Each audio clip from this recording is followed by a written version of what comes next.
पूर्णमदः पूर्णमिदं पूर्णात् पूर्णमुदच्यते पूर्णस्य पूर्णमादाय पूर्णमेवावशिष्यते।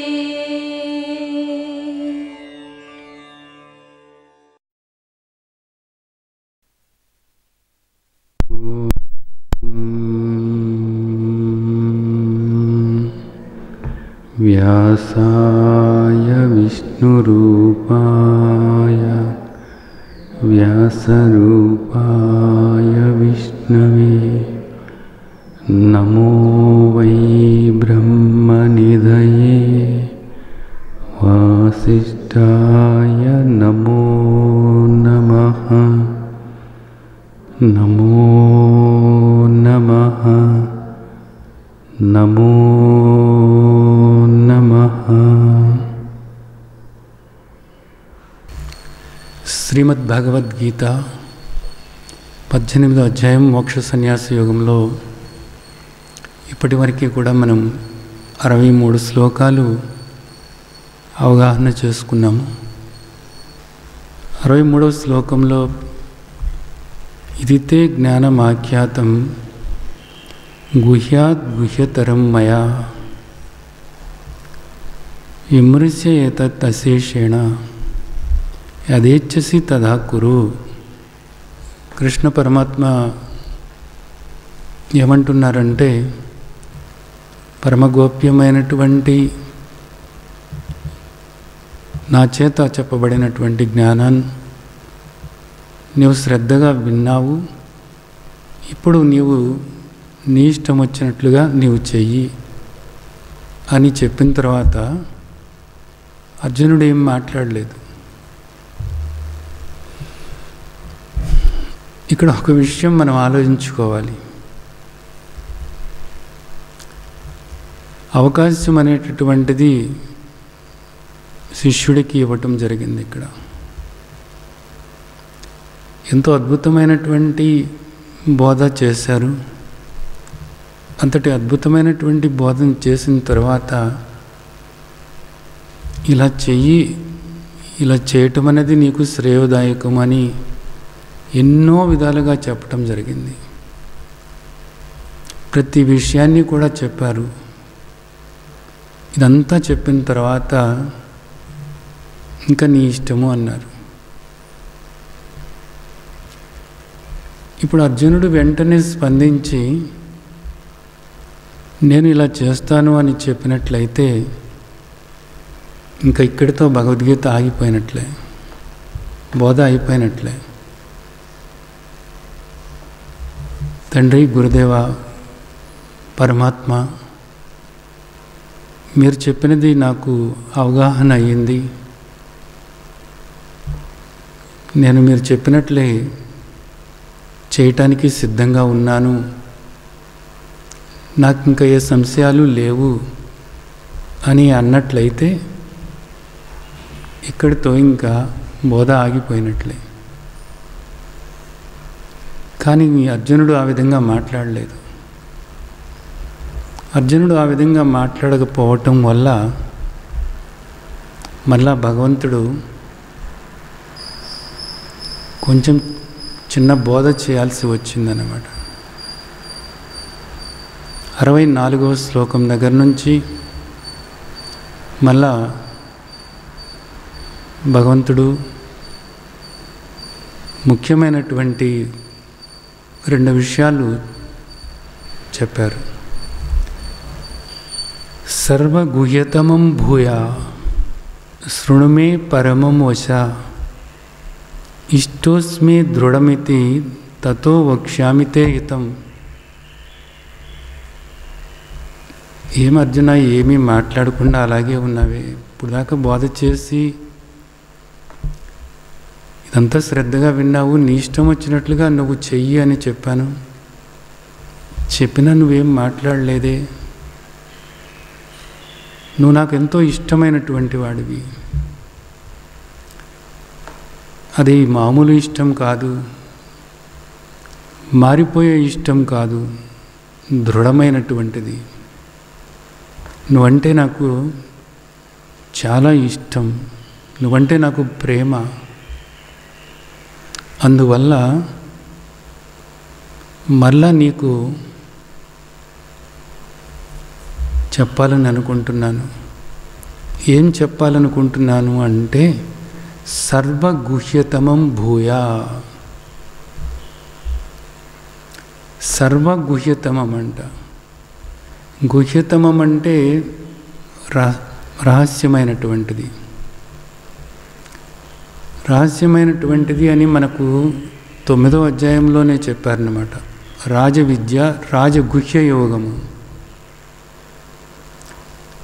అక్కడ నుంచి ఆ రహస్యం మనకు చెప్తూనే ఉన్నారు తండ్రి.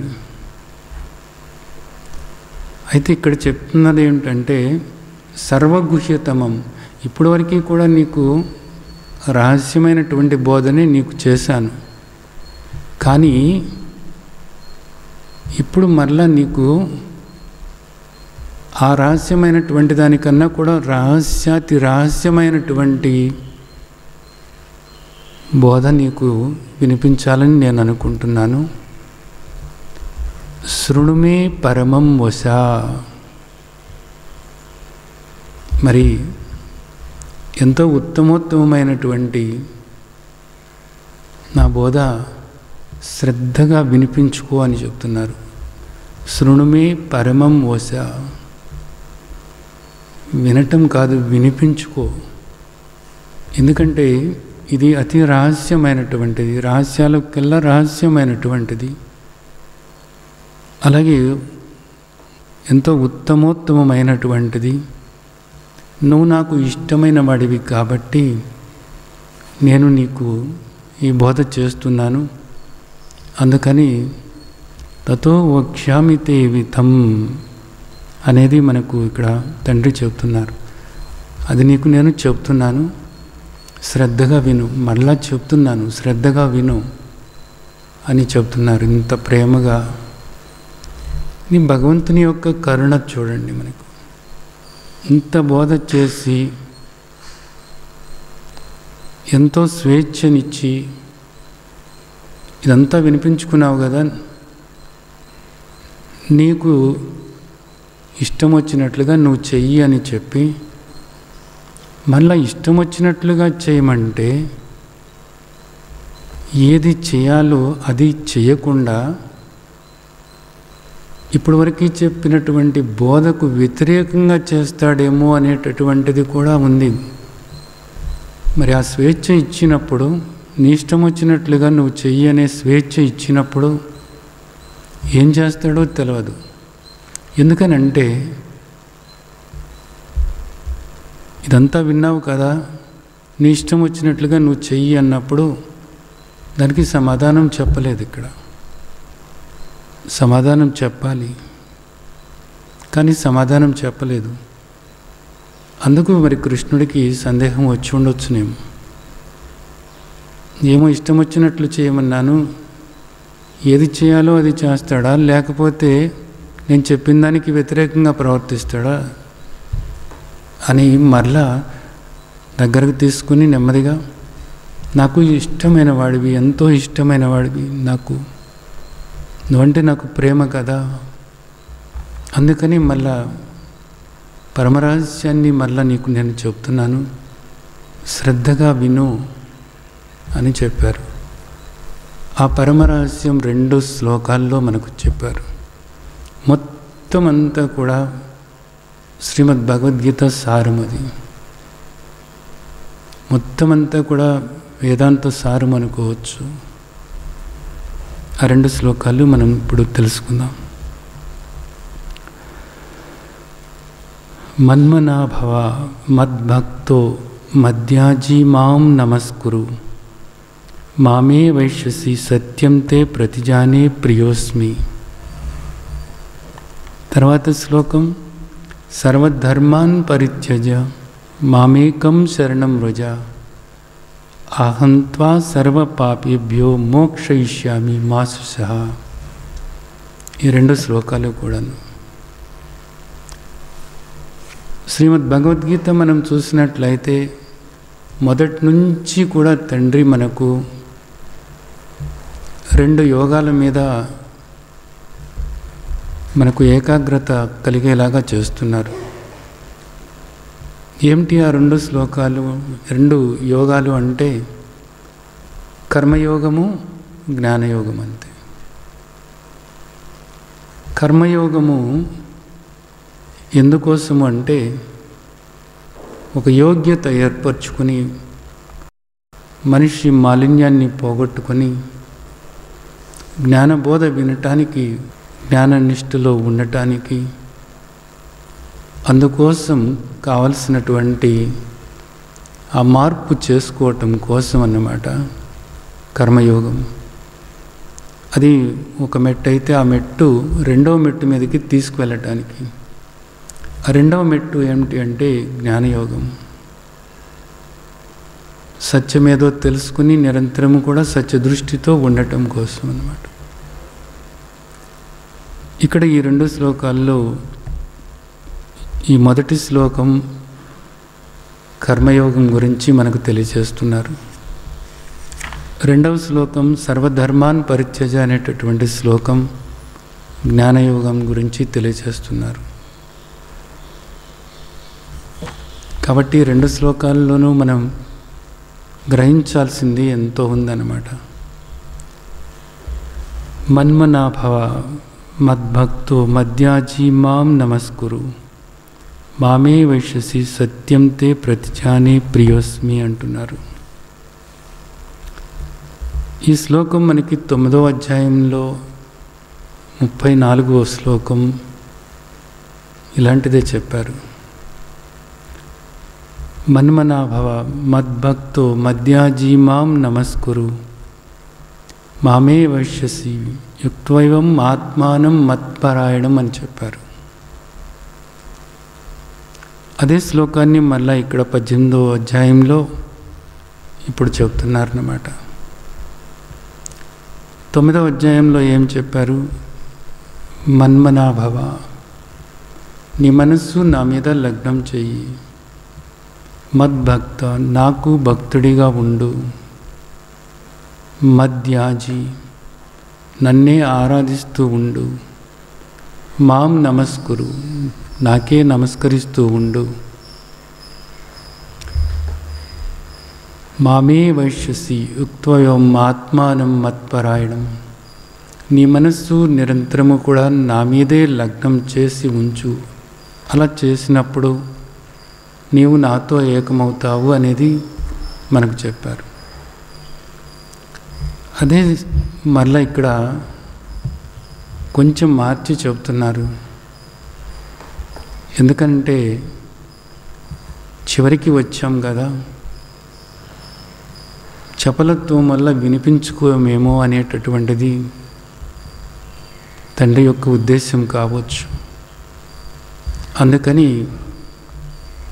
మనం ఇది ఆచరించాలి అనేటటువంటిది తండ్రి యొక్క ముఖ్యమైనటువంటి ఉద్దేశం. కాబట్టి తండ్రి ఇక్కడ మళ్ళీ ఏం చెబుతున్నారంటే మామే వైశ్యసి సత్యం తే ప్రతిజానే ప్రియోస్మి అంటున్నారు. ప్రతిజ్ఞ చేసి చెప్తున్నాను, ప్రతిజ్ఞ చేసి చెప్తున్నాను, సత్యంగా చెప్తున్నాను అంటారు. ఒట్టేసి చెప్తున్నాను అంటారు, మీరు వినుంటారు. భగవంతుడు ఇక్కడ అలాగే చెప్తున్నారు. ఇంకా సంశయాలు ఉన్నట్లయితే ఇంకా పతనం అవుతావు. ఎందుకనంటే మనకు తండ్రి సంశయాత్మ వినశ్యతి అని చెప్పారు. మన సంశయాలన్నీ కూడా పోగొట్టుకోవటానికి తండ్రి ప్రతిజ్ఞ చేసి చెప్తున్నారు. ఒట్టేసి చెప్తున్నాను అంటారే, అట్లా చెప్తున్నారన్నమాట. సరే, ఏం చెప్పారో ఇక్కడ కొంచెం వివరంగా దీన్ని అర్థం చేసుకుందాం ఈరోజు. మన్మనాభవ, మన్మనాభవ అన్నప్పుడు మనస్సు నిరంతరము కూడా భగవంతుడి మీద లగ్నం చేయాలి. మనసు ఎక్కడెక్కడో ఉంటూ ఉంటుంది. ఆ పరమాత్మను నిరంతరము కూడా స్మరించుకుంటూ ఉండాలి. పరమాత్మ మనకు బోధించినటువంటి బోధ గుర్తు చేసుకుంటూ ఆ బోధను స్మరించుకుంటూ ఉండాలి. మనసు ఎప్పుడూ కూడా పరమాత్మ మీద లగ్నమై ఉండాలి. మన్మనాభావ. ఇక్కడ మనకి తండ్రి శ్రీమద్ భగవద్గీతలో అంతటా కూడా నేనే ఉన్నాను అనేది చెప్పారు కదా. అలా అన్నప్పుడు దేన్ని చూసినా ఎవరిని చూసినా పరమాత్మను గుర్తు చేసుకుంటూ ఓం శ్రీ పరమాత్మనే నమః, ఓం శ్రీ పరమాత్మనే నమః అని స్మరించుకుంటూ మనసు ఎప్పుడు కూడా పరమాత్మ మీద లగ్నమయ్యేలాగా మనం చేసుకోవచ్చు. మద్భక్తో పరమాత్మని పట్టుకుని ఉండమంటున్నారు. పరమాత్మ ఏదైతే చెప్పారో మనకు శ్రీమద్ భగవద్గీతలో బోధను పట్టుకుని బోధను ఆచరణలో పెట్టుకుంటున్నప్పుడు నిరంతరము కూడా పరమాత్మకు భక్తులుగా ఉండటానికి వీలవుతుంది. తండ్రి మనకు శ్రీమద్ భగవద్గీతలో చెప్పారు, అవ్యభిచారేణ భక్తి యోగేన మాం సేవతే అని. చలించినటువంటి భక్తితో నువ్వు ఉండాలి అనేది. కాబట్టి ఎప్పుడూ కూడా తండ్రి మనకు ఏం చెప్పారు అనేటటువంటిది ఆ బోధ గురించి ఆలోచించుకుంటూ ఉంటే అది నిజానికి తండ్రి పట్ల మనకున్న విశ్వాసము వ్యక్తం చేసినట్లు అవుద్ది. భక్తి అంటే ఏంటి? గౌరవించటం. భక్తి అంటే ఏంటి? విశ్వాసంతో ఉండటం. భక్తి అంటే ఏంటి? నిరంతరము కూడా పట్టుకుని ఉండటం. భక్తి అంటే ఏంటి? విభక్తి కానటువంటిది భక్తి.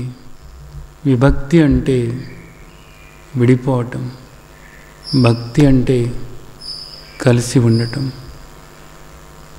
ఎప్పుడూ కూడా పరమాత్మ ఏదైతే చెప్పారో అది స్మరించుకుంటూ ఉన్నప్పుడు మనసులో ఎప్పుడూ కూడా ఓం శ్రీ పరమాత్మనే నమః, ఓం శ్రీ పరమాత్మనే నమః అనుకుంటూ ఉన్నప్పుడు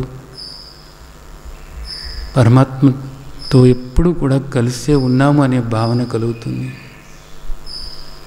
అలాగే పరమాత్మ చెప్పిన దాన్ని ఆచరణలో పెట్టుకుంటూ ఉన్నప్పుడు పరమాత్మకు దూరంగా లేము, పరమాత్మకు దగ్గరగా ఉన్నాము అనేది అర్థమవుతూ ఉంటుంది. తర్వాత చూసినట్లయితే మద్యాజీ. యాజీ అంటే ఇక్కడ యజనము అని. యజనము అంటే యజ్ఞము. యజ్ఞం చేయమంటున్నారు. యజ్ఞము అంటే ఏంటి? ఇక్కడ పరమాత్మను ఆరాధించటం, పరమాత్మకు దగ్గర అవ్వటానికి, పరమాత్మను తెలుసుకోవటానికి, పరమాత్మతో ఏకమవ్వటానికి ఏది చేయాలో అదంతా కూడా యజ్ఞమే అవుతుంది. ఏది చేయాలి? నువ్వు ఏది చేస్తున్నప్పటికీ కూడా అది పరమాత్మ నీకు ఇచ్చినటువంటి కర్మ అనే భావనతో ఆ విధంగా చేసుకుంటూ ఉంటే, అలాగే ఏ ఫలము వచ్చినప్పటికీ కూడా అది పరమాత్మ యొక్క ప్రసాదమే అని ఆ భావనతో సంతోషంగా స్వీకరిస్తూ ఉంటే అది యజ్ఞమే అవుతుంది. నువ్వు ఏది చేస్తున్నప్పటికీ కూడా, ఏ పని చేస్తున్నప్పటికీ కూడా పరమాత్మను స్మరించుకుంటూ ఉంటే నువ్వు చేసేటటువంటి పని, ప్రతి పని కూడా అది ఒక యజ్ఞమే అనేది మనకు శాస్త్రం చెప్తుంది. ఆ విధంగా నువ్వు చేసేటటువంటి పనిని యజ్ఞంగా మార్చుకో. మాం నమస్కురు. పరమాత్మనే శరణు వేడు, పరమాత్మకు శరణాగతుడవై పరమాత్మ ఏదైతే చెప్పారో దాన్ని ఆచరించుకుంటూ ఉండటమే నమస్కారము అవుతుంది. ప్రతి క్షణము కూడా ఓం శ్రీ పరమాత్మనే నమః అని పరమాత్మకు నమస్కరించుకుంటూనే ఉన్నావు. అయితే పూర్తిగా పరమాత్మకు శరణాగతుడవై పరమాత్మ చెప్పిన దాన్ని ఆచరణలో పెట్టుకుంటూ నువ్వు ఏ కర్మ చేసినప్పటికీ కూడా పరమాత్మనే స్మరించుకుంటూ ఉన్నప్పుడు ఇక్కడ మనకు చెప్పినటువంటి మన్మనాభవ మద్భక్తో మధ్యాజీ మాం నమస్కురు 4 విధాలుగా కూడా పరమాత్మ చెప్పినట్లుగా ఉండటానికి వీలవుతుంది. అందుకు ఒక్కటే మార్గం, నిరంతరము కూడా ఓం శ్రీ పరమాత్మనే నమః, ఓం శ్రీ పరమాత్మనే నమః, ఓం శ్రీ పరమాత్మనే నమః. ఈ విధంగా లోపల స్మరణ జరుగుతూ ఉంటే చాలు. నీ మనస్సు ఇంకా దేని మీదకి పోదు, పరమాత్మ మీదే లగ్నం అవుతుంది. పరమాత్మ పట్ల విశ్వాసము, పరమాత్మ పట్ల భక్తి, పరమాత్మ పట్ల గౌరవము తండ్రి మనకు అందించినటువంటి శ్రీమద్ భగవద్గీత అధ్యయనం చేసుకుంటూ ఉంటే అది ఆచరణలో పెట్టుకుంటున్నప్పుడు పరమాత్మ పట్ల విశ్వాసం పెరుగుతూ ఉంటుంది, ప్రేమ పెరుగుతూ ఉంటుంది, భక్తి భావన పెరుగుతూ ఉంటుంది. ఎందుకంటే భగవంతుడు మనకు అందించినటువంటి బోధ అధ్యయనం చేసి ఆచరణలో పెడుతున్నప్పుడు మీకు శాంతి కలుగుతుంది, సంతోషం కలుగుతుంది, సంతృప్తి కలుగుతుంది. దానివల్ల ఇంకా మీకు పరమాత్మ పట్ల ప్రేమ, ఇంకా భక్తి భావన స్థిరపడటానికి వీలవుతుంది. ఈ విధంగా చేసినట్లయితే మామే వైశ్యసి, నాతో ఏకమవుతారు అనేటటువంటిది భగవంతుడు చెప్తున్నారు. సత్యం తే ప్రతిజానే ప్రియోస్మి, నువ్వు నాకు ప్రియమైన వాడివి కాబట్టి ఇదంతా కూడా నీకు నేను చెప్తున్నాను, ఈ రహస్యాన్ని నీకు చెప్తున్నాను. ఇక్కడ మనం చేయాల్సింది ఏముంది నిజానికి?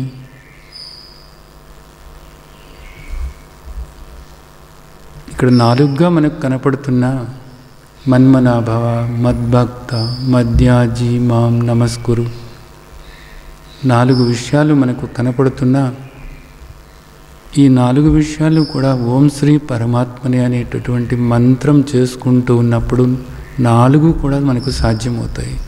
4 కూడా కలిసే ఉన్నాయి అనేది మీరు అర్థం చేసుకోగలుగుతారు. ఈ విధంగా చేసినప్పుడు తండ్రితో ఏకమవుతాము అని చెప్పేసి ఆయన మనకు ప్రతిజ్ఞ చేసి చెప్తున్నారు. ఏం కావాలి నిజానికి ఇంతకన్నాను? ఎంత అద్భుతమైనటువంటి విషయం ఇది. ఇక్కడ ఇదంతా కూడా ఏంటంటే కర్మయోగానికి సంబంధమైనటువంటిది. ఈ విధంగా మనం మన జీవితంలో, మన నిత్య జీవితంలో ప్రతి క్షణము కూడా దీన్ని ఆచరణలో పెట్టవచ్చు. ప్రతి ఒక్కరూ కూడా దీన్ని ఆచరణలో పెట్టవచ్చు. తండ్రి మనకు ముందే చెప్పారు, మనిషి పుడితే చాలు, స్త్రీ అయినప్పటికీ, శూద్రుడైనప్పటికీ, వైశ్యుడైనప్పటికీ, పాపాలలోకెల్లా పాపం చేసినవాడైనప్పటికీ కూడా, ఎవరైనప్పటికీ కూడా, ఏ గుణంతో ఉన్నవాడైనప్పటికీ కూడా దీన్ని ఆచరణలో పెట్టడం అనేది సాధ్యమవుతుంది. ఇదేమంత కష్టమైనటువంటి విషయం కాదు. నిరంతరం కూడా స్మరించుకుంటూ ఉండటమే. ఒక 2-3 నెలల పాటు అలాగా అభ్యాసం చేస్తే ఆ తర్వాత మీకు తెలవకుండానే మీలో స్మరణ జరుగుతూ ఉంటుంది. ఆ స్మరణ వల్ల ఆలోచనలు ఆగిపోతాయి, భావోద్వేగాలు నుంచి బయటపడతారు. మనసు ఎప్పుడూ కూడా నిర్మలంగా ప్రశాంతంగా ఉంటుంది. మనసు నిశ్చలంగా ఉన్నప్పుడు యథార్థమైనటువంటి మిమ్మల్ని మీరు తెలుసుకోవటానికి వీలవుతుంది. ఇది మనకు తండ్రి చెబుతున్నటువంటిది ఈ శ్లోకం. తర్వాత శ్లోకం మనం చూసినట్లయితే సర్వధర్మాన్ పరిత్యజ మామేకం శరణం వ్రజ అహం త్వా సర్వపాపేభ్యో మోక్షయిష్యామి మా శుచః.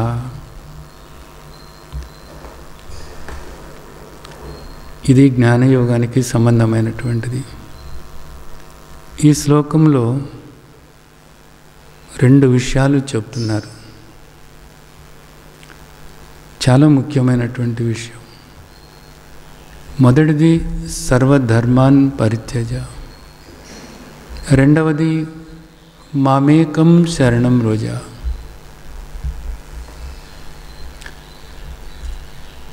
సర్వధర్మాన్ పరిత్యజ మామేకం శరణం వ్రజ అహం త్వా సర్వపాపేభ్యో మోక్షయిష్యామి మా శుచః.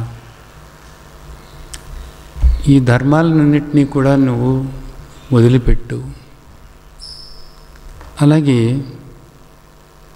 ఏకంగా ఉన్నటువంటి నన్ను శరణు వేడు. ఈ విధంగా చేసినట్లయితే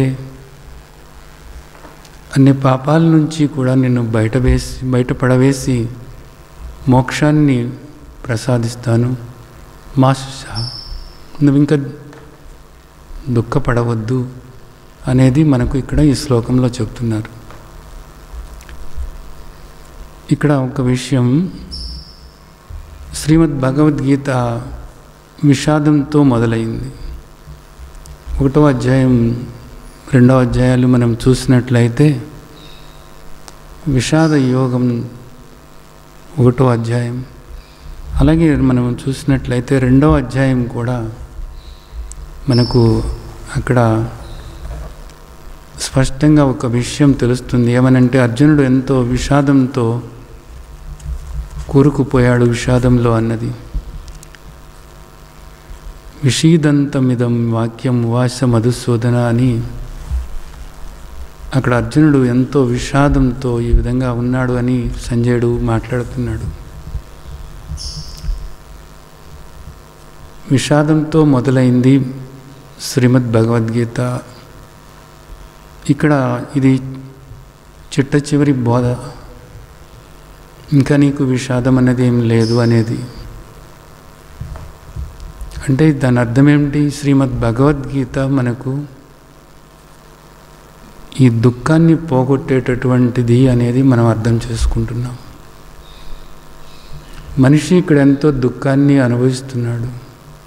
ప్రతి క్షణము కూడా అలజడి, ఆందోళన, అశాంతి, బాధ, భయము, అసంతృప్తి, అసహనము, ఆవేదన, వీటన్నిటితోనూ కూడా ఎంతో దుఃఖాన్ని అనుభవిస్తున్నాడు. ప్రతి విషయము కూడా మనిషికి బాధ కలిగిస్తూనే ఉంది, భయాన్ని కలిగిస్తుంది, ఆందోళన కలిగిస్తుంది, అశాంతి కలిగిస్తూనే ఉంది. దీని నుంచి ఎలా బయటపడాలో తెలియదు. శాంతిగా, ఆనందంగా, సంతోషంగా, సంతృప్తిగా ఎలా జీవించాలో తెలియదు. దానికోసం ఏ ప్రయత్నం చేస్తున్నప్పటికీ కూడా ఆ ప్రయత్నం సఫలమవటం లేదు అనేది కూడా తెలుస్తూనే ఉంది.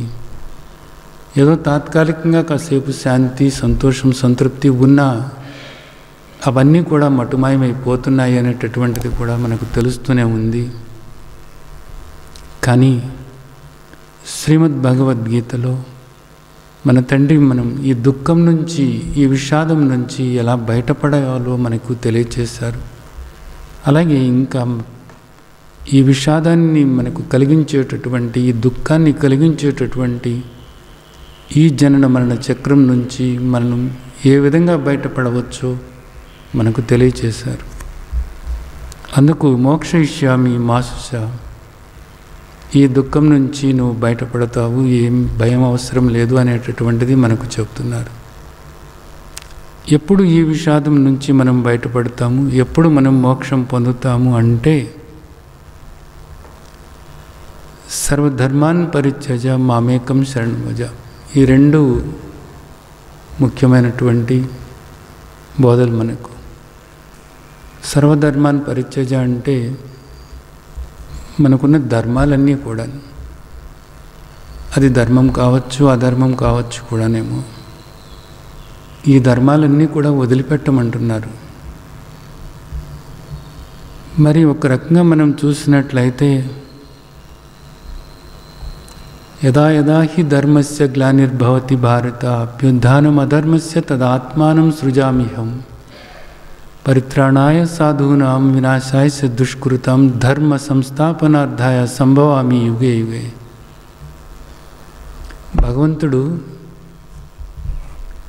ధర్మాన్ని మళ్ళా మనకు తెలియచేయటం కోసమే అవతరిస్తున్నారు అనేది మనకు భగవద్గీతలో చెప్పారు. కానీ ఇక్కడికి వచ్చేటప్పటికి సర్వధర్మాన్ పరిత్యజ అంటున్నారు. అలాగే ఇక్కడికి మనకు అనేక ధర్మాలు మనకు తెలియచేస్తున్నాయి శాస్త్రాలన్నీ కూడా. సత్యం వద, ధర్మం చర, ఇది మనకు ఎంతో ముఖ్యమైనటువంటి విషయం. ఇది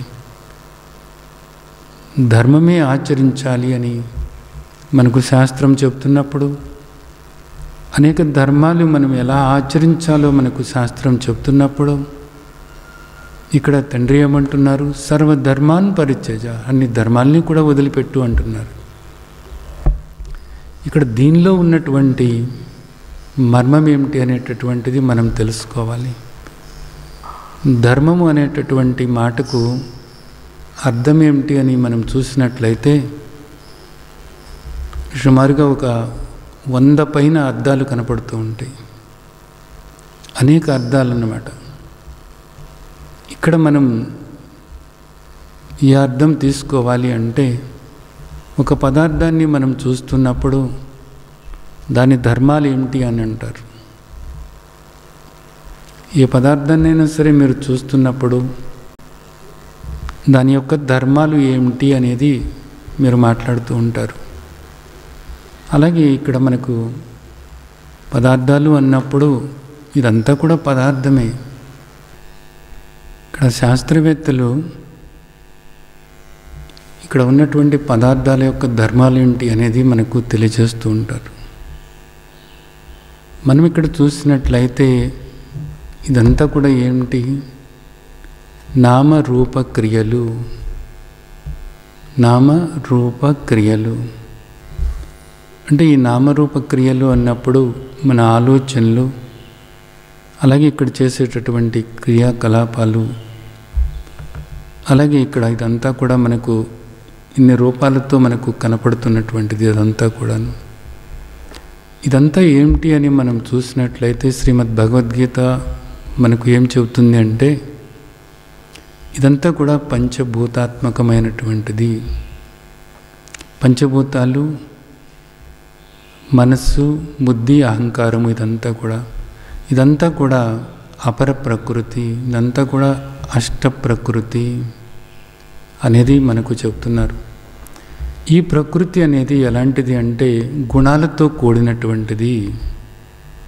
అంటే ఇక్కడ మనం చూసేటటువంటిది ఏదైనప్పటికీ కూడా మనసు దగ్గర నుంచి, దేహం దగ్గర నుంచి, ఈ ఇంద్రియాల దగ్గర నుంచి ఈ కనపడేదంతా కూడా ప్రకృతి అనబడుతుంది.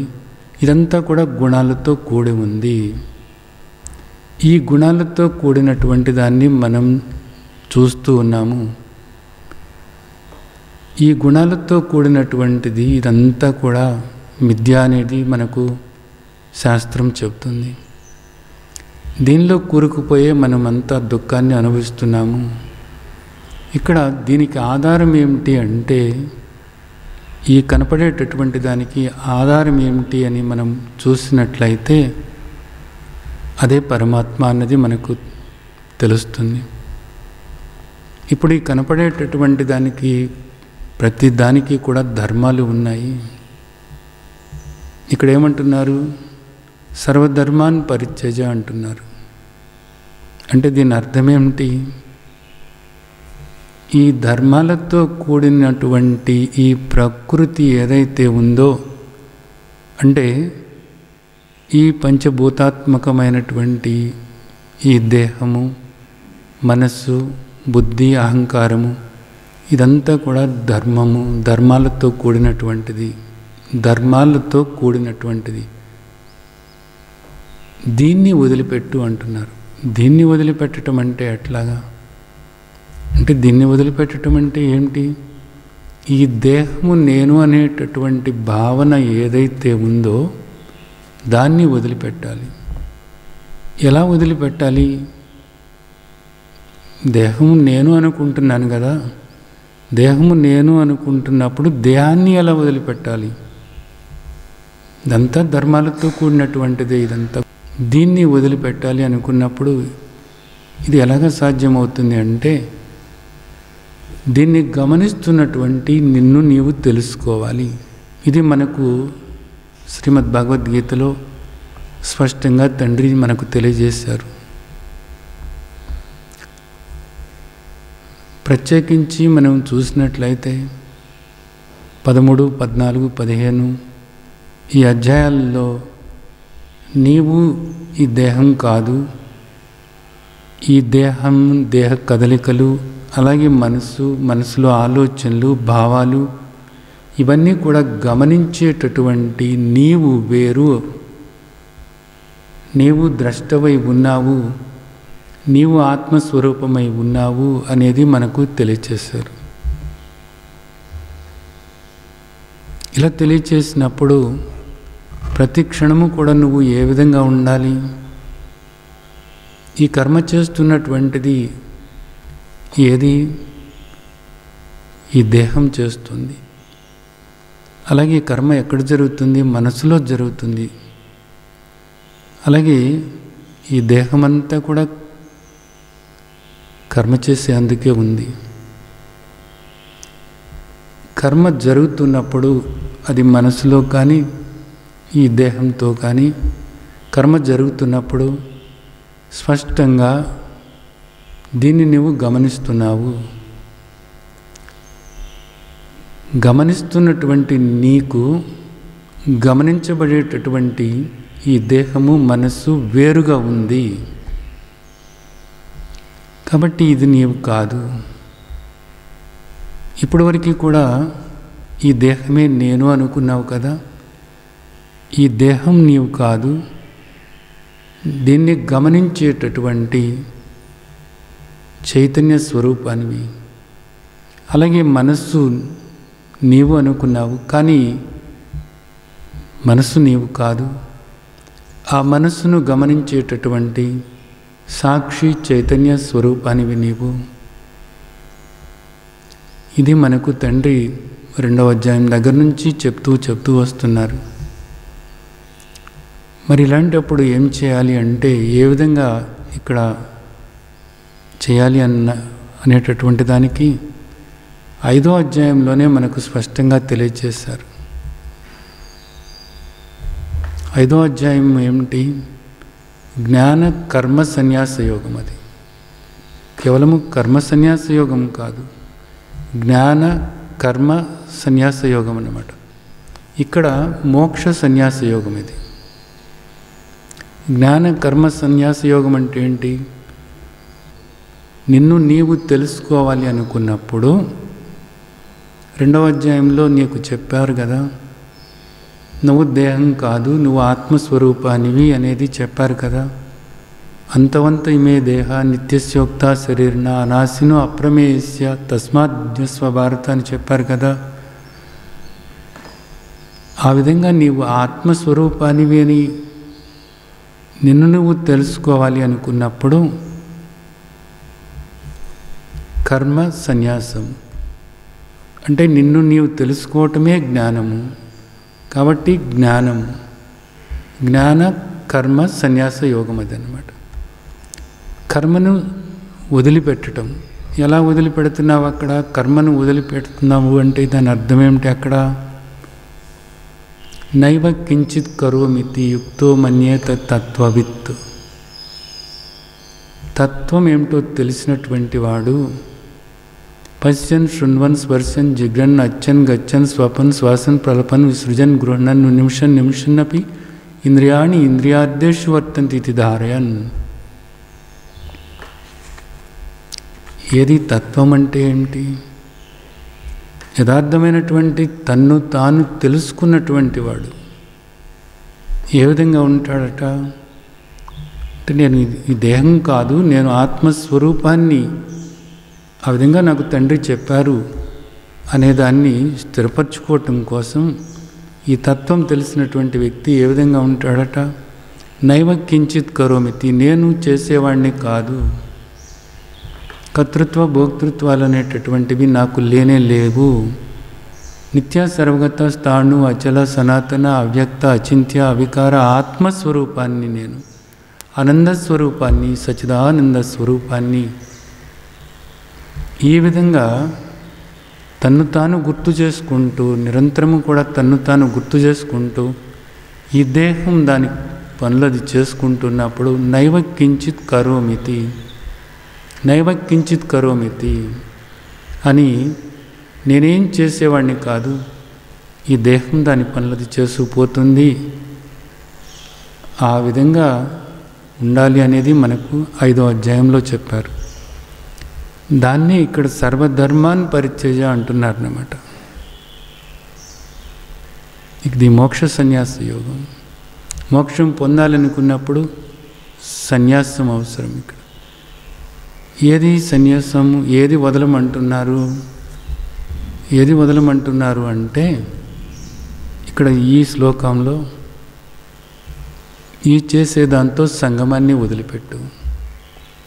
ఈ చేసేదాంతో సంగమాన్ని వదలటము అంటే నేను చేస్తున్నాను అనేటటువంటి భావన వదిలిపెట్టు, కర్తృత్వం వదిలిపెట్టు. దానివల్ల నీవు భోక్తవు కూడా కాదు. కర్తృత్వ భోక్తృత్వాలు వదిలేసేసి పూర్తిగా కర్మ చేయనటువంటి నిన్ను నీవు గుర్తించి నీవుగా ఉండు, ద్రష్టగా ఉండు, గమనికగా ఉండు, ఎరుకగా ఉండు, సాక్షిగా ఉండు, సాక్షి చైతన్య స్వరూపంగా ఉండు, నీవుగా ఉండు. నీవు కాని దానితో సంగమం ఏర్పరచుకోవద్దు, నీవు కాని దాన్ని నీవు అని అనుకోవద్దు. అది ఇక్కడ చెప్తున్నటువంటిది. సర్వధర్మాన్ పరిత్యజ అన్న మాటకు అర్థం ఇది. సరే, బాగానే ఉంది ఇది. నేను ఈ దేహం కాదు, నేను ఆత్మస్వరూపాన్ని, నేను కేవలము ద్రష్టనై ఉన్నాను, సాక్షినై ఉన్నాను. ఈ దేహం నేను కాదు. గుణాలతో కూడినటువంటి, అనేక ధర్మాలతో కూడినటువంటి ఈ దేహం నేను కాదు. ప్రతి అవయవానికి దాని యొక్క ధర్మాలు దానికి ఉన్నాయి. ఇక్కడ చూడండి, దేహంలో అనేక అవయవాలు ఉన్నాయి కదా. ఇదంతా కూడా ప్రకృతి, ఇదంతా కూడా గుణాలతో కూడినటువంటిది. అలాగే గుణాలతో కూడినటువంటి ఈ దేహంలో అనేక అవయవాలు ఉన్నాయి. ప్రతి అవయవానికి దాని ధర్మాలని అది నిర్వర్తిస్తూ ఉందన్నమాట. అది కాబట్టి ఈ ధర్మాలన్నీ కూడా కలుపుకొని, ఇవన్నిటినీ కలిపేసి ఈ దేహంలో అవయవాలన్నింటినీ కూడా కలుపుకొని ఈ దేహం అంతా కూడా నేను అనుకున్నావు కదా, ఇప్పుడు దాకా కాదు. దీన్ని గమనించేటటువంటి, ఆ మనసును కూడా గమనించేటటువంటి సాక్షి చైతన్య స్వరూపానివి నీవు. ఈ విధంగా నిన్ను నీవు తెలుసుకొని నిరాకారమైనటువంటి, నిర్మలమైనటువంటి, నిత్యమైనటువంటి, ఏ చలనము లేనటువంటి, ఏ వికారము లేనటువంటి కేవలము ద్రష్టవు నీవు, కేవలము గమనికగా ఉన్న నీవు. దీంతో ఏ సంబంధము కూడా లేదు. ఈ ఆలోచనలు వచ్చిపోతూ ఉన్నాయి. ఈ దేహము అనేక కర్మలు చేసుకుంటూ ఉంది, నాకే సంబంధము లేదు, నేను ఆత్మస్వరూపాన్ని అని ఆ విధంగా ఉండటమే సర్వధర్మాన్ పరిత్యజ అనే మాటకు అర్థం ఇక్కడ. దీనివల్ల నిన్ను నీవు తెలుసుకుని నీవుగా దానికి వేరుగా ఆత్మస్వరూపంగా, నిరాకారంగా, నిర్మలంగా, నిరంజనంగా, నిశ్చలంగా ఉన్నాను అనేటటువంటిది తెలుసుకుంటున్నావు. మంచిదే, సంతోషం. అయితే ఇది సరిపోదు. కేవలము దేహానికి పరిమితమైనటువంటి ఆత్మవు కాదు నీవు. దేహానికి పరిమితమైనటువంటి ఆత్మవు కాదు నీవు. మరి ఏ విధంగా మళ్ళా దీన్ని తెలుసుకోవాలంటే మామేకం శరణం వ్రజ అంటున్నారు. ఇక్కడ నిరాకారమైనటువంటి నీవు దేహానికి పరిమితమైన వాడివి కాదు. సర్వవ్యాపకమైనటువంటి వాడివి. సర్వవ్యాపకమైనటువంటి నీవే ఈ వ్యక్తమయ్యేటటువంటి దానికి కారణమై ఉన్నావు అనేది తెలుసుకోవాలి. నిరాకారమైనటువంటి సర్వవ్యాపకమైనటువంటి నీలోనే ఇవన్నీ కూడా ఉన్నాయి. కళలోని దృశ్యాలు ఏ విధంగా అయితే నీలో ఉన్నాయి అన్నదాన్ని అన్నీ కూడా నీలోనే ఉన్నాయి అనేటటువంటి దాన్ని నీవు ఎలా అర్థం చేసుకుంటున్నావో అలాగే నిరాకారమైనటువంటి సర్వవ్యాపకమైనటువంటి నీలోనే ఇవన్నీ కూడా ఉన్నాయి. నీ నుండే ఇవన్నీ వ్యక్తమవుతున్నాయి, నీలోనే ఉంటున్నాయి, నీలోనే లయమైపోతున్నాయి. నీవు కాక మరేది కూడా లేదు అనేటటువంటిది తెలుసుకోవాలి. అనేటటువంటిది ఇక్కడ మామేకం శరణం రోజా అనేటటువంటి దానికి అర్థం అన్నమాట. ఈ విధంగా తీసుకున్నప్పుడు ఇది అద్వైత జ్ఞానం అనబడుతుంది. ఇలా చేసినప్పుడు మాత్రమే నీవు ఈ దుఃఖం నుండి నువ్వు బయటపడటానికి వీలవుతుంది. అహంత్వా సర్వ పాపేభ్యో. ఇప్పుడు ఇక్కడ అహం అంటే ఏమిటి? ఉన్నది ఒకటే, ఎన్నో లేవు. ఆ విధంగా అహం అంటే నేను అనే భావన ఇప్పుడు వరకు దేహం అనుకుంటూ నేను అనుకుంటున్నావు, కానీ దేహానికి వేరుగా ఉన్నాను, నేను ఉన్నాను అనేటటువంటి భావన ఏదైతే నీకు అనుభవపూర్వకంగా తెలుస్తుందో అప్పుడు సర్వ పాపేభ్యో మోక్షయిష్యామి, సర్వ పాపాల నుండి కూడా నువ్వు బయటపడతావు అనేటటువంటిది ఇక్కడ చెప్తున్నారు. అంటే పాపము అంటే ఏమిటి? పాపము అంటే అవిద్య, కామము, కర్మ. అవిద్య అంటే అజ్ఞానం, నిన్ను నీవు తెలుసుకోకపోవటమే అవిద్య. నిన్ను నీవు తెలుసుకున్నప్పుడు, యథార్థమైనటువంటి నిన్ను నీవు తెలుసుకున్నప్పుడు, ఆత్మస్వరూపంగా నిన్ను నీవు తెలుసుకున్నప్పుడు ఏమనుకుంటున్నావు? నేను దేహమే అనుకుంటున్నావు. నేను దేహమే అనుకున్నప్పుడు ఈ దేహానికి కొన్ని అవసరాలు ఉంటాయి. దానివల్ల కొన్ని కోరికలు దేహానికి వస్తూ ఉంటాయి. ఆ కోరికలు నెరవేర్చుకోవటానికి కొన్ని కర్మలు చేయాల్సి వస్తూ ఉంటుంది. ఈ మూడిటి వల్ల కూడా ఏమవుతున్నావు అంటే కర్మబంధంలో పడుతున్నావు, రాగద్వేషాల్లో కూరుకుపోతున్నావు, మరలా జన్మలు పొందుతున్నావు. ఇదంతా కలిపితే అవిద్య, కామము, కర్మ, దీన్ని పాపము అంటారన్నమాట. ఇప్పటి వరకు కూడా నువ్వు దేహము అనుకుంటూ ఈ పాపకోపంలోనే బ్రతుకుతున్నావు. కానీ ఇప్పుడు నీవు దేహం కాదు, నీవు ఆత్మస్వరూపానివి అని స్పష్టంగా తెలుసుకున్నప్పుడు నీకే కోరికలున్నాయి? ఇక్కడ అవిద్య అనేటటువంటిది పోయింది, అంటే అజ్ఞానం పోయింది, అంటే నేను దేహం అనే భావన పోయింది. నేను ఆత్మస్వరూపాన్ని, ఆత్మస్వరూపమైనటువంటి నేను అనంతంగా ఉన్నాను. నేను కర్తను కాదు, భోక్తను కాదు, నాకంటూ ఏ కోరికలు లేనే లేవు. నిజానికి అవిద్య పోయింది, కామము పోయింది. అలాగే నువ్వు కర్మ చేసేవాడివి కాదు, నిరాకారమై ఉన్నావు, నిరవయవుడవై ఉన్నావు. ఏ అవయవాలు నీకు లేవు, ఆత్మస్వరూపంగా నీకు ఏ అవయవాలు కూడా లేవు. నీవు కర్తవు కాదు, భోక్తవు కాదు, కాబట్టి నీకు ఏ పాపము కూడా లేనే లేదు అనేటటువంటిది నీవు అర్థం చేసుకుంటావు అనేది. అలాగే నీకు ఇక్కడ దేంతోనూ కూడా బంధం అన్నది ఏమీ లేదు. ఏ బంధము లేనటువంటి నిన్ను నీవు తెలుసుకుంటావు. దాంతో ఏమైంది? నీకే దుఃఖము కూడా లేదు. మాసుసా, నీవు దుఃఖపడేవాడివి కాదు. నాను శ్వసితుమర్హసి నత్వం శ్వసితుమర్హసి అని శ్రీమద్ భగవద్గీతలో మనకు 2వ అధ్యాయంలో తండ్రి చెప్పారు. తండ్రి చెప్పినటువంటిది ఏదైతే ఉందో ఇదిగో ఈ విధంగా నీకు ఇప్పుడు అనుభవానికి వస్తుంది కదా. సర్వధర్మాన్ పరిత్యజ, వదిలిపెట్టు, వీటన్నిటినీ వదిలిపెట్టు. ఈ ధర్మాలతో కూడినటువంటి దేహం నేను అనేటటువంటి భావన వదిలిపెట్టు. నిరంతరము కూడా ఆత్మస్వరూపమైనటువంటి నిన్ను నీవు స్మరించుకుంటూ ఉండు. అలాగే నువ్వు దేహానికి పరిమితమైనటువంటి ఆత్మవు కాదు, కేవలము ద్రష్టగా ఉండేటటువంటి వాడివి కాదు. నువ్వు ఈ దృశ్యమంతా కూడా నీలోనే ఉంది. ఇది నీలో ఉన్నటువంటి ఈ దృశ్యం నీకన్నా భిన్నమైనటువంటిది కాదు. నీ నుండి వచ్చినటువంటిది అది నీవే అయి ఉన్నావు. గుర్తుంచుకో.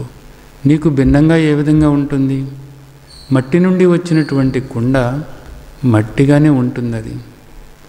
అలాగే బంగారం నుండి వచ్చినటువంటి ఆభరణాలు బంగారంగానే ఉంటాయి. అవి వాటిలో ఏ మార్పు రాదు కదా.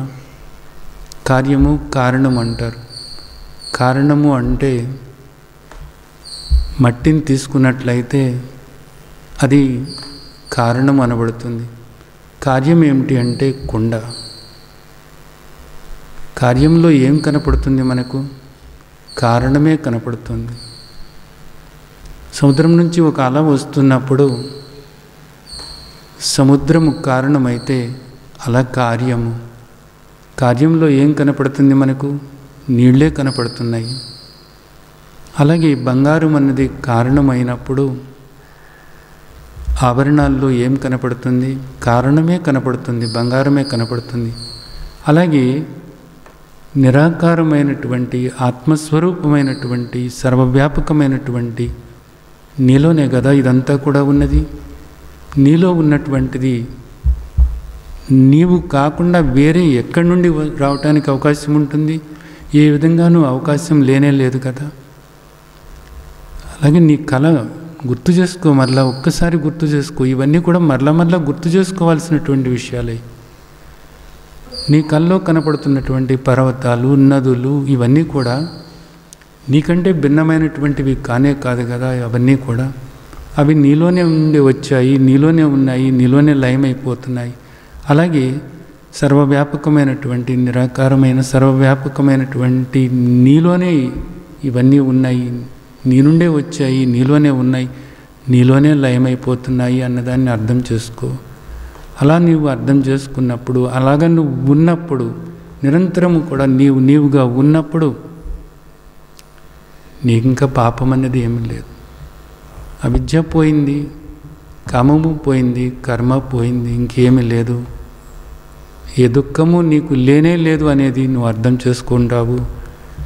నీవు ముక్తుడవే అనేటటువంటిది ఎప్పుడో ముక్తి రావటం అన్నది కాదు, ఇప్పటికే నీవు ముక్తుడవు అనేటటువంటిది తెలుసుకుంటావు. ఆ ముక్తావస్థలో ఉన్నటువంటి మాధుర్యాన్ని కూడా ఆస్వాదిస్తూ ఉంటుంది ఈ దేహం కూడాను. ఇది మనకు ఇక్కడ అర్థం చేసుకోవాల్సినటువంటి విషయం.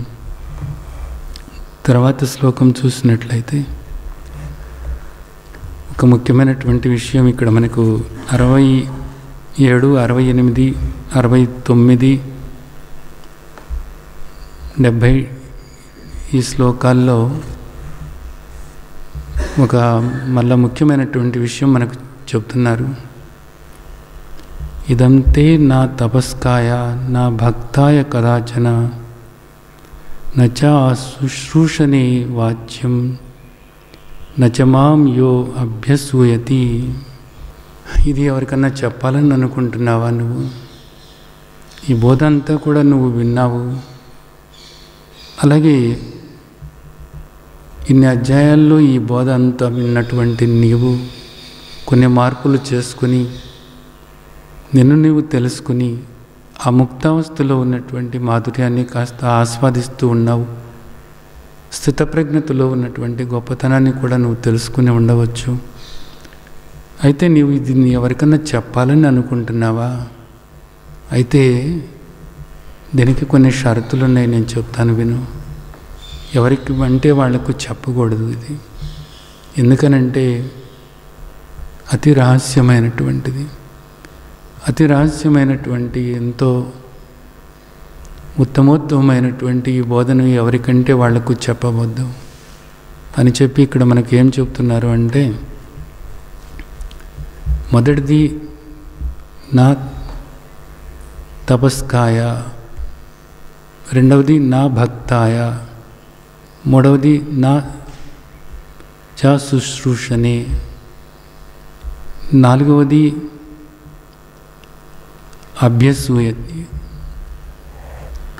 ఈ 4 లక్షణాలు కూడా చెప్పారనమాట. 4 చెప్పారు మనకి. మొదటిది ఏంటంటే తపస్సు లేనివాడికి చెప్పవద్దు అన్నారు. అంటే భగవంతుడి పట్ల భక్తి భావన ఉండి సత్యమేదో తెలుసుకోవాలి అనేటటువంటి తపన ఎవరికైతే ఉంటుందో వాళ్ళకు మాత్రమే చెప్పాలి. అంతేగాని ఎవరు దొరికారు వాళ్ళకి చెబుదామంటే అలా కాదనమాట. ఎవరికైతే తపన ఉంటుందో, ఎవరికైతే సరైనటువంటి ఒక నిష్ట ఉంటుందో అలాంటి వాళ్ళకే చెప్పాలన్నమాట. ఆ తపస్సు లేనప్పుడు ఎవరికి కూడా చెప్పకూడదు. ఇక్కడ తపస్సు అన్న మాటకు ఇంకోటి ఏంటంటే తపన అన్నది ఒకటి. మనం చూసినట్లయితే తపస్సు అన్నది మనకు శ్రీమద్ భగవద్గీతలో త్రివిధ తపస్సులు ఉన్నాయి మనకు. ఆ త్రివిధ తపస్సులు ఆచరించగలిగినటువంటి వాళ్ళు ఎవరైతే ఉన్నారో, తండ్రి చెప్పినటువంటి మానసిక తపస్సు, వాంగ్మయ తపస్సు, శారీరక తపస్సు ఆచరించాలి అనేటటువంటి తపన ఉన్నటువంటి వాళ్ళు ఎవరైతే ఉన్నారో వాళ్లకు మాత్రమే చెప్పాలి అనేది. ఇది చాలా ముఖ్యమైనటువంటి విషయం అన్నమాట. లేనప్పుడు ఏమవుతుంది, నువ్వు చెప్పేటటువంటిది వృధా అవుతుంది. వాళ్ళల్లో తపన తాపత్రయం లేనప్పుడు వాళ్ళు శ్రద్ధగా వినరు, శ్రద్ధగా ఆచరించరు. శ్రద్ధగా వినాలి, చెప్పిన దాన్ని శ్రద్ధగా ఆచరణలో పెట్టుకోవాలి, భక్తి భావనతో ఉండాలి. ఇక్కడ ఆ భక్తి భావన లేనప్పుడు ఇది కుదరదు. దైవభక్తి, గురుభక్తి అని 2 ఎంతో అవసరం అన్నమాట. అలా కానప్పుడు వాళ్ళకు ఆ విధమైనటువంటి భక్తి భావన లేనప్పుడు వాళ్ళకి చెప్పటం అన్నది వద్దు అని చెబుతున్నారు ఇక్కడ. రెండవది నా భక్తాయ, భగవద్భక్తి ఉండాలి వాళ్ళకు. భగవంతుడిని తెలుసుకోవాలి అనేటటువంటి తపన ఉండాలన్నమాట. అంతేగాని నాస్తికులు ఉంటారు, వాడు దేవుడు లేడు ఏం లేడు అని చెప్పి అలాగా మొండిగా ఉంటారన్నమాట. అలాంటి వాళ్లకు చెప్పొద్దు. ఎవరైతే భక్తి పరులు ఉంటారో, ఎవరైతే భగవంతుడి పట్ల ప్రేమతో ఉంటారో, ఎవరైతే భగవత్ సంబంధమైనటువంటి పనులు చేస్తూ ఉంటారో, సత్కర్మలు చేస్తూ ఉంటారో అలాంటి వాళ్లకు చెప్పాలి. కానీ భక్తి లేని వాళ్లకు, భగవంతుడంటే నమ్మకం లేని వాళ్లకు ఎప్పుడు కూడా చెప్పకూడదు అనేటటువంటిది మనం ఇక్కడ అర్థం చేసుకోవాలి. అలాగే శుశ్రూష లేనటువంటి వాళ్లకు, అంటే వినిపించుకోనటువంటి వాళ్ళకు అన్నమాట. వాళ్ళకి వినాలని అనిపించదు. బలవంతంగా తీసుకొచ్చి ఇక్కడ కూర్చోబెడితే అది దోషం అవుతుంది. ఎప్పుడు కూడా వాడు వినిపించుకోడు. ఇక్కడ కూర్చుని ఉంటాడు, కూర్చునుండి ఏదో ఆలోచించుకుంటూ ఉంటారు, లేదా వెనక్కి ముందుకి తిరిగి చూస్తూ ఉంటారన్నమాట. అంతేగాని ఏకాగ్రతతో సాక్షాత్తు భగవత్ స్వరూపమైనటువంటి బోధ శ్రీమద్ భగవద్గీత అవగాహన చేసుకోవాలి అని శ్రద్ధగా విన్నారు వాళ్ళు. అలాంటి వాళ్లకు చెప్పవద్దు అనేది మనకి ఇక్కడ చెప్తున్నారన్నమాట. శ్రద్ధగా వినాలన్నమాట, పూర్తి ఏకాగ్రతతో. మరేది పక్కన జరుగుతున్నా కూడా పట్టించుకోనంత ఏకాగ్రతతో, బోధ పట్ల ఎంతో ప్రేమతో, ఆసక్తితో వినేటటువంటి వాళ్లకు మాత్రమే ఈ బోధ తెలియచేయాలి అనేటటువంటిది చెప్తున్నారు. అలాగే తర్వాత నా పట్ల అసూయ లేని వాళ్ళు, అలాంటి వాళ్ళకి చెప్పాలి, కానీ నా పట్ల అసూయ ఉన్న వాళ్ళకి చెప్పవద్దు అని చెప్తున్నారు అన్నమాట. ఏమిటి అసూయ అంటే, కొంతమంది నమ్మకం లేని వాళ్ళు ఉంటారు, కొంతమంది విమర్శిస్తూ ఉంటారు అన్నమాట.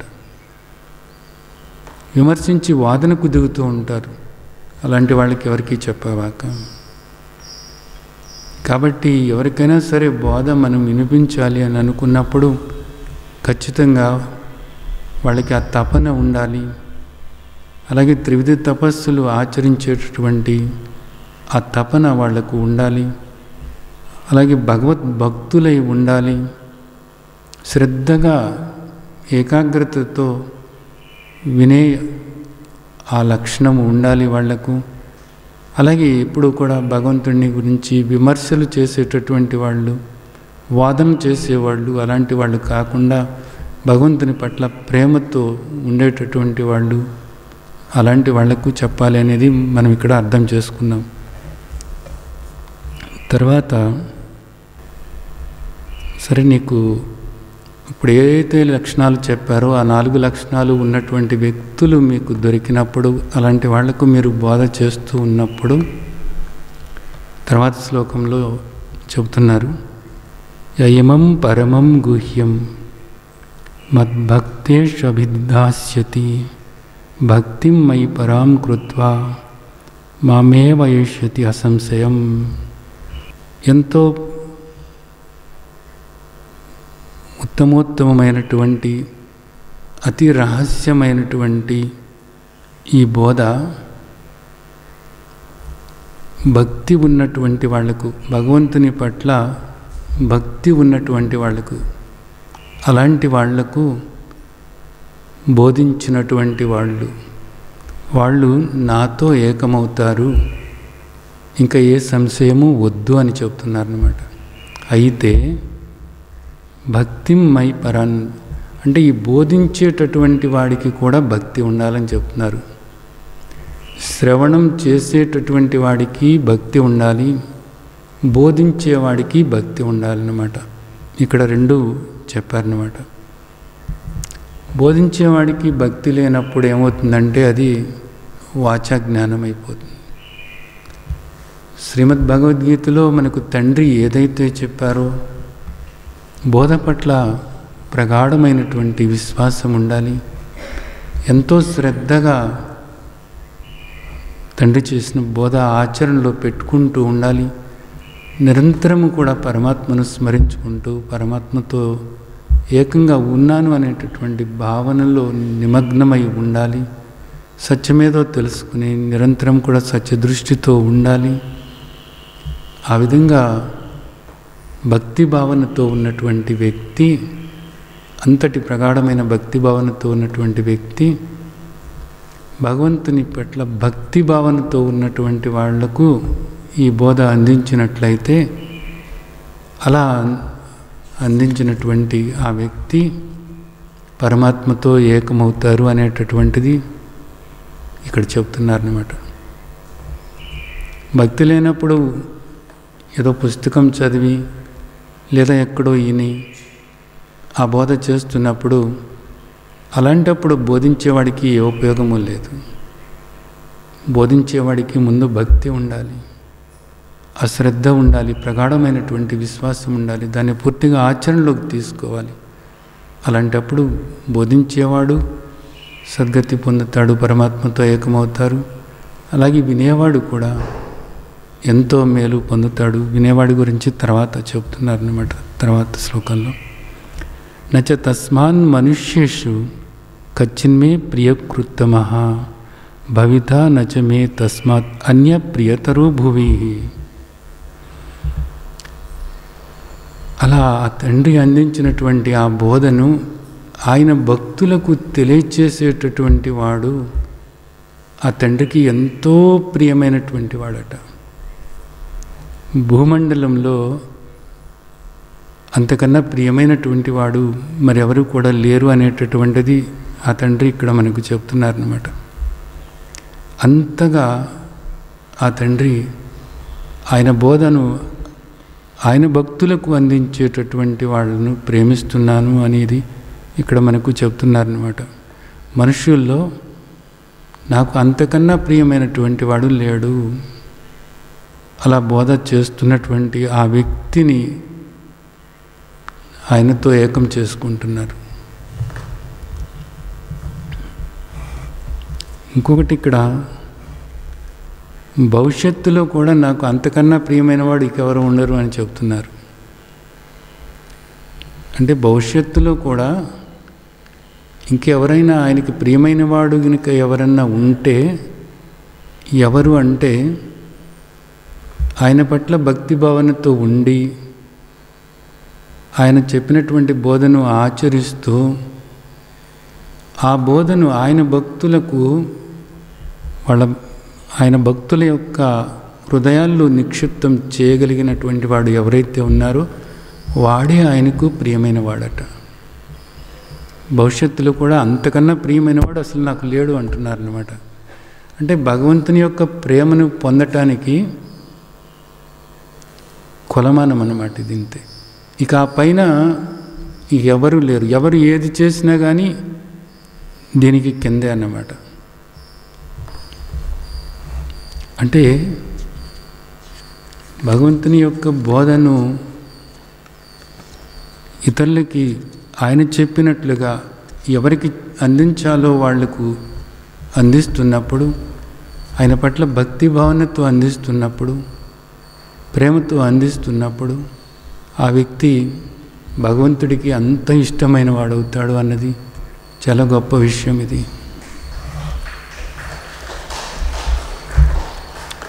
సరే, తర్వాత చూసినట్లయితే మనకు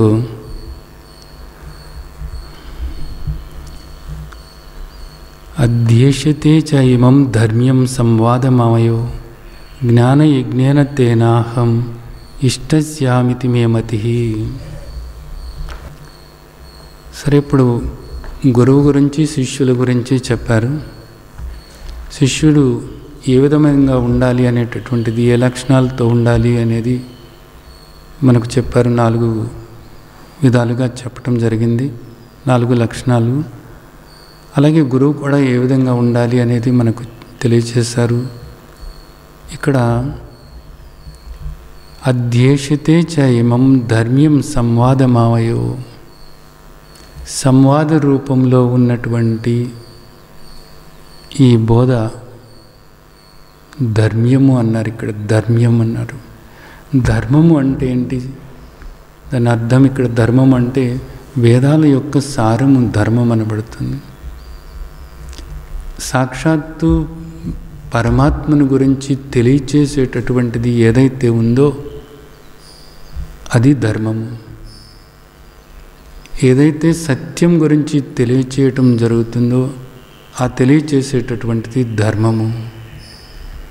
ఇది సనాతన ధర్మం. ఇది ఎప్పుడూ మారినటువంటిది ఏదైతే ఉందో దాని గురించి తెలియచేసేదే ధర్మము అనబడుతుంది. ఇక్కడ ఈ ధర్మము అన్న మాటకు అర్థం అది.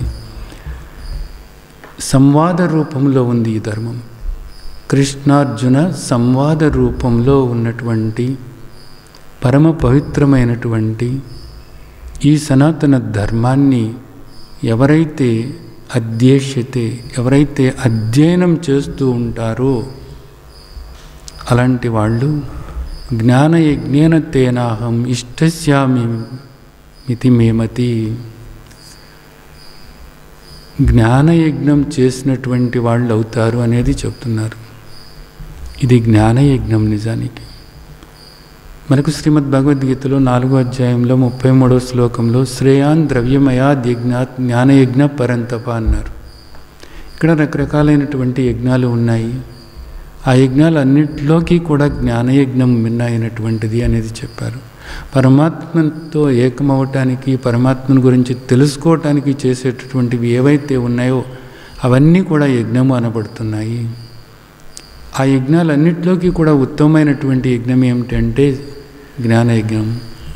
శ్రేయాన్ ద్రవ్యమయాద్ యజ్ఞాత్ జ్ఞానయజ్ఞ పరంతప అనేది మనకు 4వ అధ్యాయంలో స్పష్టంగా చెప్పారు. ఇక్కడ సంవాద రూపంలో ఉన్నటువంటి శ్రీమద్ భగవద్గీతను అధ్యయనం చేస్తూ ప్రతి క్షణము కూడా ఎవరైతే ఉంటారో అలాంటి వాళ్ళు జ్ఞానయజ్ఞం ద్వారా నన్ను పూజించిన వాళ్ళు అవుతారు అన్నది. ఇష్టస్యామి మతి, ఆ పరమాత్మను పూజించిన వాళ్ళు అవుతారట. జ్ఞానాగ్ని దగ్ధ కర్మేణ అంటారు. ఇక్కడ చేసేటటువంటి కర్మలు ఏవైతే ఉన్నాయో ఆ కర్మల వల్ల ఆ కర్మ ఫలాలు అనుభవించి తీరాలి. ఆ కర్మ ఫలాలన్నీ కూడా దగ్ధమవుతాయి. ఎందుకని? జ్ఞానాగ్ని దగ్ధ కర్మేణ. ఇక్కడ శ్రీమద్ భగవద్గీత పఠిస్తూ ఉన్నప్పుడు ఆ విధంగా కర్మబంధం నుండి మీరు బయటపడతారు. అలాగే ఇది జ్ఞానయజ్ఞము అనబడుతుంది. ప్రతిరోజు కూడా ఇక్కడ శ్రీమద్ భగవద్గీత అధ్యయనం చేస్తూ ఉంటే జ్ఞానయజ్ఞం చేసిన వాళ్ళు అవుతారు. ప్రతిరోజు కూడా పరమాత్మను పూజించిన వాళ్ళు అవుతారు. ఇక్కడ ఎంత గొప్ప విషయం! దీనికి ఏ అవసరము లేదు, బాహ్యమైనటువంటి వేటితోనూ కూడా సంబంధం లేదు. భగవద్గీత సాక్షాత్తు ఆయన స్వరూపంగా భావించి భగవద్గీత పట్ల భక్తి భావనతో సాక్షాత్తు పరమాత్మ స్వరూపమే అని ఆరాధిస్తూ అధ్యయనం చేస్తూ ఆచరణలో పెట్టుకుంటే చాలు, ఇంకేమీ అవసరం లేదు అనేది మనకి ఇక్కడ ఈ శ్లోకాల్లో అర్థమవుతున్నటువంటి విషయం కదా. తర్వాత చూసినట్లయితే శ్రద్ధావాన్ అనసూయచ్చ శృణుయాదపి యో నరః స్వాపి ముక్త శుభాన్ లోకాన్ ప్రాప్నుయాత్ పుణ్యకర్మణాం అన్నారు. సరే, అధ్యయనం చేయాలి అనుకున్నప్పుడు అధ్యయనం చేయటానికి నాకు అంత తెలివి లేదు, శ్రీమద్ భగవద్గీత నేను పఠించలేను, అలాగే శ్రవణం చేయటం అనేది కాస్త నాకు కుదురుతుంది, నాకుగా నేను ఏం చేయలేను అనుకున్నప్పుడు శ్రద్ధతో ఉన్నటువంటి వాళ్ళు శ్రవణం చేస్తూ ఉంటే భగవంతుని పట్ల అసూయ లేకుండా, అంటే దోష దృష్టి లేకుండా, అంటే భగవంతుడు ఉన్నాడా లేడా అనేటటువంటి సంశయాలు లేకుండా, భగవంతుడిని విమర్శించకుండా, బోధను విమర్శించకుండా, శ్రీమద్ భగవద్గీతను విమర్శించకుండా, వాదనలు చేయకుండా భగవద్గీత శ్రద్ధగా శ్రవణం చేస్తూ ఉంటే ఎవరైనా సరే అలాంటి వాళ్ళు పుణ్యలోకాలకు వెళతారు అనేటటువంటిది చెప్తారు. వాళ్ళకు శుభమే జరుగుతుంది, వాళ్ళు పుణ్యలోకాలకు వెళతారు అనేది చెప్తున్నారన్నమాట. పుణ్యలోకాలకు వెళ్ళినప్పుడు తప్పకుండా మళ్ళీ వాళ్ళకు మంచి జన్మలే వస్తాయి, తప్పకుండా ఈసారి వాళ్ళు భగవద్గీత అధ్యయనం చేయగలుగుతారు, ఆచరించగలుగుతారు. ఆ తర్వాత ముక్తావస్థలో ఉన్నటువంటి మాధుర్యాన్ని కూడా వాళ్ళు తప్పకుండా పొంది తీరుతారు. అందుకు శ్రీమద్ భగవద్గీతలో తండ్రి మనకు ఇదంతా కూడా తెలియచేశారన్నమాట. అంటే ఇప్పుడు మనకు అర్థమవుతున్నది ఏమిటి? ఇక్కడ కేవలము శ్రీమద్ భగవద్గీత మనం శ్రవణం చేసినా సరే అది మనకెంతో మేలు జరుగుతుంది. అలాగే భగవద్గీత సాక్షాత్తు భగవంతుని స్వరూపంగా భావించి ఆరాధించుకుంటూ భగవద్గీతను ఆయన స్వరూపంగా అధ్యయనం చేస్తూ ఆచరణలో పెట్టినప్పుడు ఇక్కడే నువ్వు ముక్తుడు అనేది నీకు తెలుస్తుంది, ఆ తండ్రితో ఏకంగా ఉన్నాను అనేది నీకు తెలుస్తుంది. అలాగే శ్రీమద్ భగవద్గీతలో తండ్రి ఏం చెప్పారు అనేటటువంటిది పరమాత్మ గురించి లోకానికి తెలియచేస్తే, భక్తితో ఉండి లోకానికి తెలియచేస్తే అలాంటి వాళ్ళు కూడా నాకెంతో ఇష్టమైన వాళ్ళు అనేది తండ్రి చెబుతున్నారు. కాకపోతే చూసుకుని చేయాలి, ఇది తపస్సు ఉండాలి, అలాగే శ్రద్ధగా వినగలగాలి వాళ్ళు, అలాగే భక్తి ఉండాలి, నాస్తికులకు కాదు చెప్పాల్సింది, అలాగే విమర్శించేటటువంటి వాళ్లకు కాదు. అవి చూసుకుని సరైనటువంటి వాళ్లకు, యోగ్యులైనటువంటి వాళ్లకు తండ్రి అందించినటువంటి బోధను అందించగలిగితే అది ఆయనకు ఎంతో ఇష్టమైనటువంటిది అనేది మనకు చెప్తున్నారు. సాక్షాత్తు భగవంతుని స్వరూపమైనటువంటి శ్రీమద్ భగవద్గీత ఆయనకు వేరు కాదు, సాక్షాత్తు ఆయన స్వరూపమే అని భావిస్తూ బోధస్వరూపంగా మన తండ్రి మన ముందున్నారు అని భావిస్తూ తండ్రి చెప్పిన దాన్ని ఆచరణలోకి తీసుకుంటూ మనకున్నటువంటి పాత భావాలన్నింటినీ కూడా వదిలిపెట్టేసి తండ్రి ఏదైతే చెప్పారో దాన్ని ఆచరణలో పెట్టుకుంటూ నేను ఈ దేహం కాదు, నేను ఆత్మస్వరూపాన్ని అని ముక్తస్వరూపుడమైనటువంటి నిన్ను నీవు తెలుసుకుని ఆ ముక్తావస్థలో ఉన్నటువంటి మాధుర్యాన్ని ఆస్వాదించాలి. మీరందరూ కూడా ఆ విధంగా చేస్తారని ఆశిస్తూ ఆశీర్వదిస్తున్నాను. జై సచ్చిదానంద్.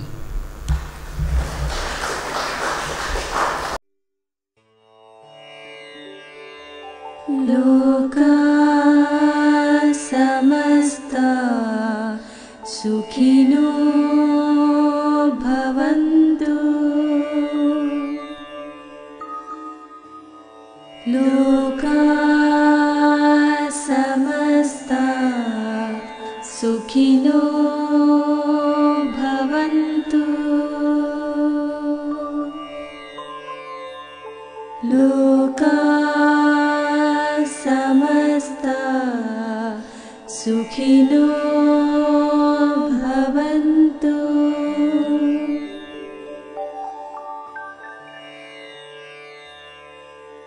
ॐ शान्ति शान्ति शान्ति.